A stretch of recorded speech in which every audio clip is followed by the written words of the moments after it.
如果我哋淨係睇聖經嘅表面咧，我哋就覺得，點解耶穌有時講啲嘢咁難聽嘅？我哋根本喺我哋嘅生活之中，我哋點樣可以做到佢所講嘅咧？中文聖經咧就有呢個少少嘅瑕疵或者毛病，就係翻譯上的錯誤，或者翻譯得唔好。聖經嘅原文咧，恨你的仇人，嗰個恨就唔係中文嘅意思，嗰個恨就話我哋愛得冇咁深，我哋愛得冇咁緊要，所以嗰個恨你嘅仇人，嗰個恨就係話我哋應該加多啲愛，我哋唔可以咁普通，好似普通人一樣咁是但咁隨便。而整個耶穌所講嘅說話，其實都係想講一樣嘢，就係我哋同其他人有冇分別？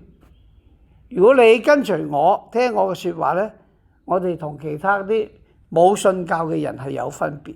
而最大嘅分別就係我哋每一個基督徒都要成全，好似天父一樣。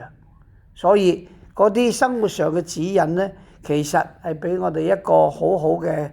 正確嘅理念，使到我哋能夠知道點樣去做得更加成全。